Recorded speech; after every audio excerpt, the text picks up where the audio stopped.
집에서 협착증 극복하는 7가지 비법. 선착순 무료 발송해드립니다. 여러분들의 협착증 탈출을 위해 협착증TV의 핵심 비법만 모았습니다. 지금 신청하시면 7일간 문자로 보내드립니다.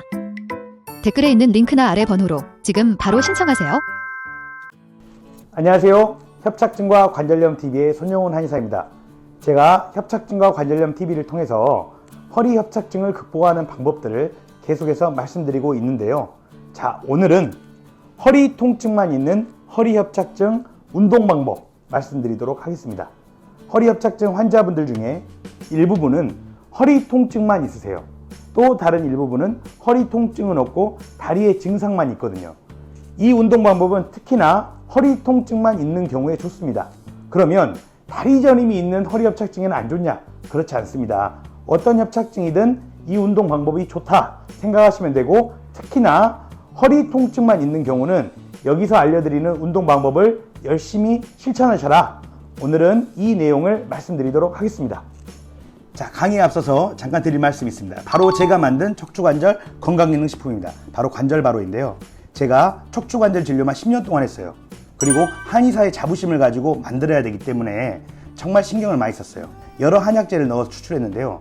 이 한약재를 추출하기가 만만치 않습니다. 특히 이 안에는 해동피라고 하는 약재가 들어있는데 나무의 껍질입니다. 이거를 몇 시간 끓인다고 해서 추출이 되지 않거든요. 그래서 120도에서 14시간 동안 끓인 거예요. 14시 동안. 그래 끓여줄 공장을 찾는데 힘들었어요. 자, 14시간 동안 끓였기 때문에 색깔이 어떻겠습니까? 보시면 매우 진한 색깔인 걸 아실 수 있겠죠. 14시간 동안 끓였기 때문에 이렇게 약재들이 우려 나오는 겁니다.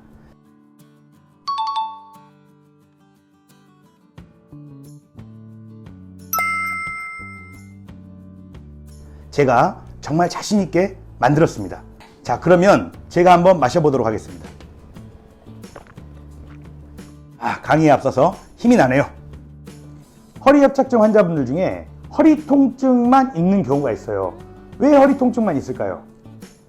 바로 허리에 유착이 있기 때문입니다.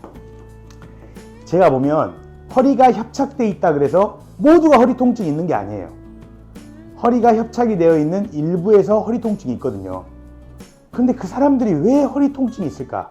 왜 허리 협착증 중에 그분들은 허리 통증이 있을까? 제가 고민을 많이 했어요. 그리고 도침이라고 하는 침으로 뼈 주변에 있는 유착을 풀어봤거든요. 그런데 허리 통증이 매우 빠르게 좋아지는 경우가 많았습니다. 그래서 제가 알게 됐죠. 허리 협착증으로 진단받았는데 허리 통증만 있을 때는 허리 주변에 있는 유착이 문제구나.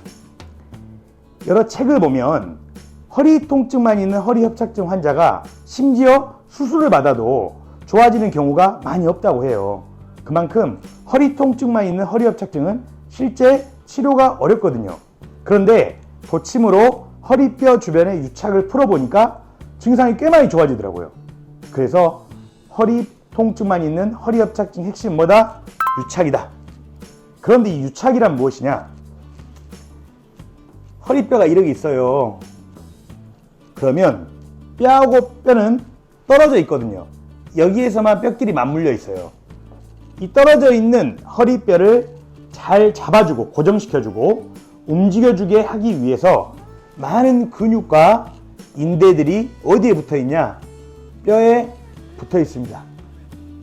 그런데 이런 근육과 인대들이 노화에 의해서 또는 외상, 한번 다치면서 잘 회복이 안 되면서 또는 혈액순환 능력이 떨어지면서 이 근육과 인대들이 딱딱하게 굳기 시작해요. 특히 어디가 굳냐?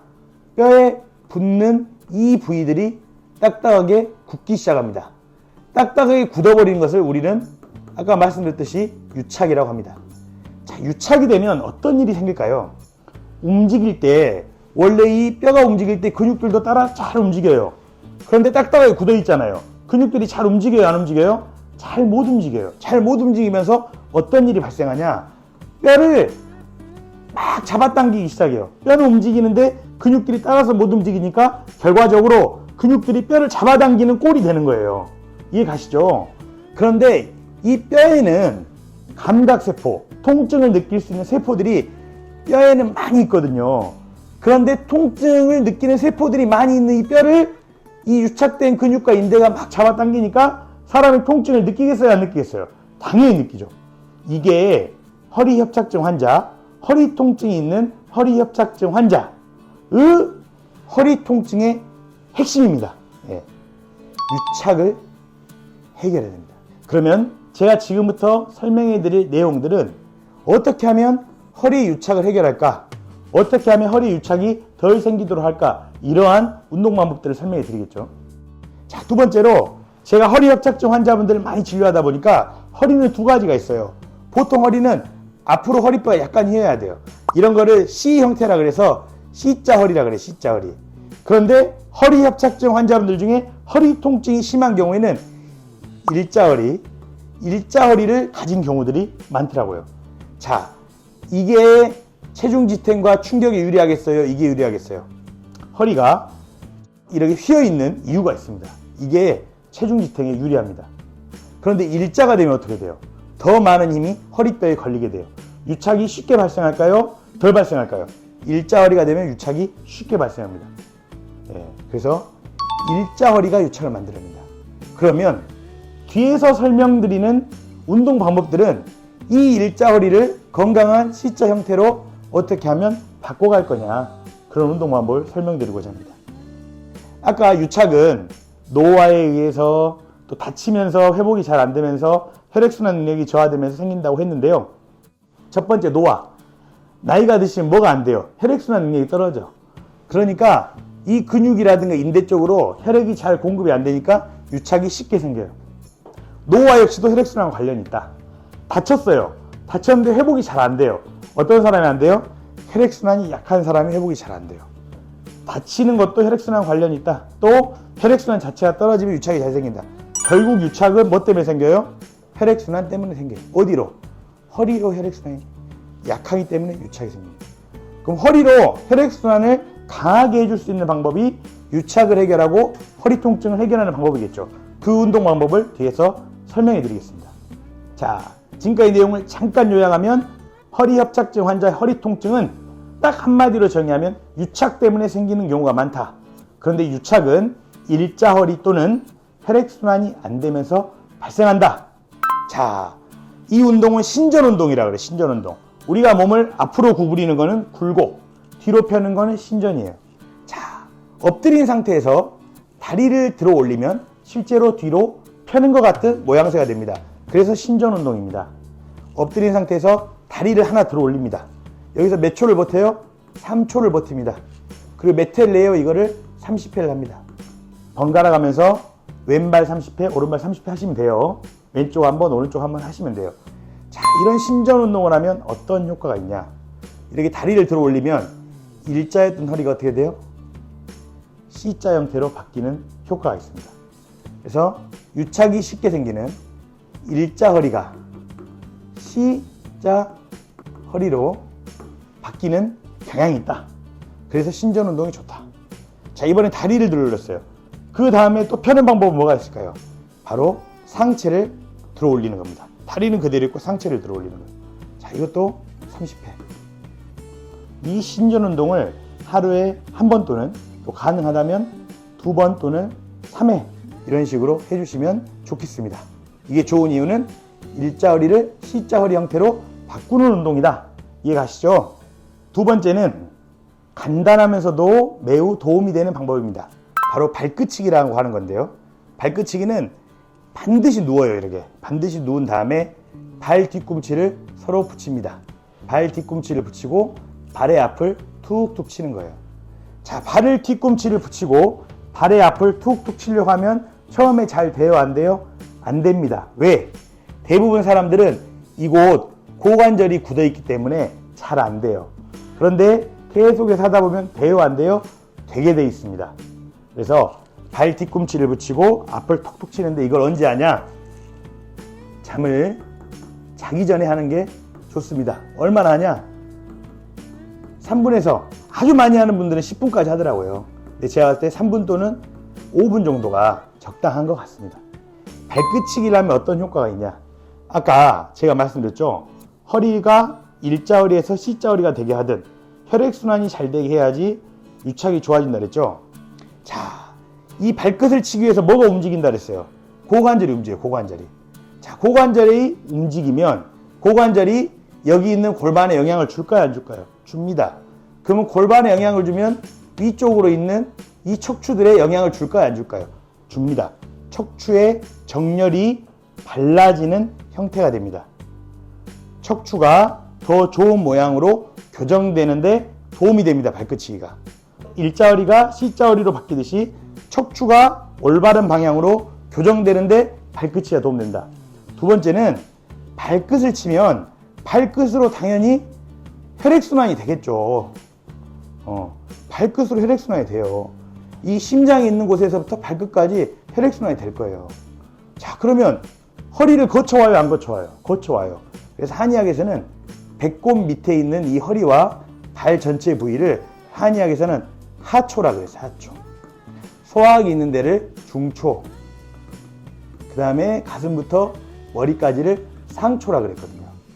그래서 발끝을 치게 되면 허리부터 다리까지 하초로 혈액을 보내는데 매우 좋은 운동이다. 그래서 발끝치기는 척추를 교정하는 데도 도움이 되고 발끝치기는 혈액순환 능력을 강화시키는 데 도움이 되더라. 특히 잠을 자기 전에 하기 때문에 잠을 더 깊게 자게 하면서 혈액순환 능력을 더 회복시키더라. 그래서 척추가 교정되고 혈액순환 능력이 좋아지니까 유착이 덜 생기게 된다는 거죠. 이해 가시죠? 자, 퀴즈를 내겠습니다. 발끝치기는 허리 통증에만 좋을까요? 다리 저림이나 엉치 통증에도 좋을까요? 당연히 발끝까지 혈액순환이 되기 때문에 다리 저림이나 엉치에도 좋습니다. 앞에 말씀드렸던 신전운동도 모든 허리 협착증 환자에게 도움이 돼요. 특히 허리 통증만 있는 환자에게 더욱 도움이 되고요. 발끝치기는 허리 통증만 있든 다리 저림이 있든 모든 허리 협착증 환자에게 큰 도움이 될 수 있는 운동입니다. 심지어 하기도 쉬워요. 한다 그래서 돈도 안 들어요. 해야 되겠죠. 잠을 자기 전에 하세요. 네. 자, 세 번째 방법 말씀드립니다. 제가 허리 협착증 진료를 10년을 하면서 진짜 알게 된 비결이 있다면 맨발 걷기. 우리나라에 어느 순간부터 맨발 걷기 열풍이 불었어요. 그래서 제가 진료하던 허리 협착증 환자분들 중에도 맨발 걷기를 하시는 분들이 있었어요. 그런데 맨발 걷기를 하시는 분들이 이상하게 허리 협착증 치료 속도가 빠르더라고요. 그래서 제가 몇 분한테 맨발 걷기를 시켜봤어요. 그랬더니 그분들의 허리 협착증 치료 속도가 빨라지더라고요. 그래서 알게 됐죠. 맨발 걷기가 허리 협착증에 효과가 있구나. 도움이 되는구나. 근데 왜 맨발 걷기가 허리 협착증에 도움이 될까? 연구를 해봤어요. 논문을 찾아보니까요. 맨발로 땅을 딛게 되면 접지라는 게 일어나요. 인체와 땅이 정기적으로 소통이 일어나거든요. 이 접지라는 게 혈액의 점도를, 끈적끈적한 혈액을 묽게 만들어요. 그럼 어떻게 됐어요? 혈류순환에 도움이 되겠죠. 또 맨발로 걷게 되면 뒤꿈치부터 발바닥, 발가락 순으로 닿으면서 발에 있는 전체적으로 근육이 활성화돼요. 신발 신어보세요. 신발. 발가락이 꽁꽁 싸매져 있잖아요. 왼발 걷기는 쫙쫙 펴지거든요. 그러니까 발끝까지 혈액순환을 시키는데 매우 좋아요. 접지 효과 때문에 발바닥에 있는 전체 근육이 활성화되면서 어쨌든 발까지 혈액순환을 시켜줄 수 있는 방법이 맨발 걷기입니다. 정말 좋은 방법이에요. 저는 환자분들께 매일 맨발 걷기를 20에서 30분만 해라. 그리고 매일 맨발 걷기를 20에서 30분 실천하는 분들은 치료 속도가 매우 빨랐어요. 맨발 걷기 하실 수 있으면 꼭 하셔야 돼요. 그런데 많은 분들께서 맨발 걷기를 꾸준히 하기가 힘들다는 거예요. 왜? 맨발 걷기 할 장소를 찾아야지, 거기까지 맨날 가야지, 또 요즘에는 파상풍 걸린다, 또 상처 나면 세균 감염되고, 고령자분들이 많잖아요. 허리 협착증 환자분들. 세균 감염되면 큰일 날 수 있거든요. 그래서 맨발 걷기에 대한 부담감이 있는 게 사실이에요. 그래서 이걸 어떻게 할까 고민하다가 제가 국내 제조사와 함께 맨발 신발을 만들겠어요. 이 맨발 신발은 뭐냐? 맨발 걷기의 원리를 신발에 담은 거예요. 그러면 이 신발의 밑창이 얇겠죠? 얇아야 지면을 느낄 거 아닙니까? 얇으면서 땅하고 전기적으로 소통돼야 되죠. 예. 전기가 통하는 특수 밑창을 활용했습니다. 그리고 맨발 걷기처럼 걸을 때 발바닥에 있는 전체적인 근육을 사용하려면 어때요? 발 뒤꿈치, 발바닥, 발가락까지 사용되려면 앞에 발가락이 있는 부위가 특히 넓어야 되고 신발이 플렉스해야 돼요. 일반 신발처럼 이 고무 밑창이 딱딱해가지고 한꺼번에 움직인다면 이 차례대로 잘 안 닿게 돼요. 못 걷게 돼요. 그래서 플렉스해야 돼. 예, 그러기 위해서 만들었거든요. 자, 제가 실물을 한번 준비해봤습니다. 자, 제가 만든 맨발 신발입니다. 모양이 어떤가요? 예, 예쁘지 않나요? 예, 저도 매일 맨발 신발을 신고 있는데요. 자, 이 맨발 신발의 이 밑창이 전기가 통하는 특수한 밑창인 거예요. 일반 신발들은 절연이에요. 그러니까 전기가 안 통해. 근데 이 신발은 특수 물질을 넣어가지고 전기가 통하게끔 접지가 되도록 밑창을 만들었어요. 그리고 아까 말씀드렸죠. 발 뒤꿈치, 발바닥, 발가락 수로 달려면 먼저 발가락이 넓어야 돼. 그러니까 앞에가 넓게 돼 있죠. 그리고 신발이 어떻게 돼야 돼요? 유연해야 돼요. 유연. 여기 보십시오. 이렇게 유연해야 돼. 그래야지 이렇게 닫고 이렇게 닫고 이렇게 닫고 이렇게 유연해야지 이렇게 되거든요. 근데 일반 신발을 가지고 해보세요. 이게 안 된다고요. 그래서 맨발 걷기의 원리와 보행 메커니즘을 담은 신발이에요. 그래서 맨발 걷기가 평소에 어렵다면 맨발 신발이라도 신어라. 근데 맨발 걷기도 하는데 일상에서 나는 그냥 걸어 다니기만 해도 맨발 걷기 효과를 어느 정도 보고 싶다. 맨발 걷기도 하고 맨발 신발도 신어라. 손해볼 일이 없습니다. 이런 거는. 그리고 허리 협착증 환자라면 꼭 하시기를 권유드려요. 예. 자, 중요한 건 뭐냐? 허리 협착증은 병원 치료만으로는 안 된다는 겁니다. 예. 일상생활에서의 관리가 필요합니다. 그런데 우리나라 사람들 어떻습니까? 병이라 그러면 무조건 병원에서만 치료하든지 알아요. 그런데 허리 협착증처럼 오랫동안 쌓인 병, 생활습관의 변화가 필요한 병들은 집에서의 관리가 꼭 병행되어야지 협착증이 나아요. 병원 치료도 하면서 생활관리를 해야 돼요. 너무너무 정보들이 많아요. 그래서 제가 정리를 해왔어요. 허리 협착증 환자, 그 중에서도 허리 통증 환자는 이 세 가지 실천해라. 첫 번째 뭐였죠? 신전운동. 두 번째 뭐였죠? 발끝치기. 세 번째 뭐였죠? 맨발 걷기와 맨발 신발. 절 믿고 해보세요. 그러면 정말 큰 도움이 되실 겁니다. 만약에 이러게 해도 허리 통증이 안 낫는다. 그러면 제가 하고 있는 도침 치료를 잘 검색해 가지고 도침 치료를 놓는 곳에서 도침을 허리에 맞아보세요. 유착이 풀리면서 허리 통증이 호전될 수 있습니다. 자, 오늘은 허리 통증이 있는 허리 협착증 환자분들을 위한 생활관리 방법 3가지, 운동 방법 3가지를 말씀드렸는데요. 이 내용들 잘 실천하시면서 허리 협착증 건강하게, 현명하게 극복해 가시길 바라겠습니다. 감사합니다.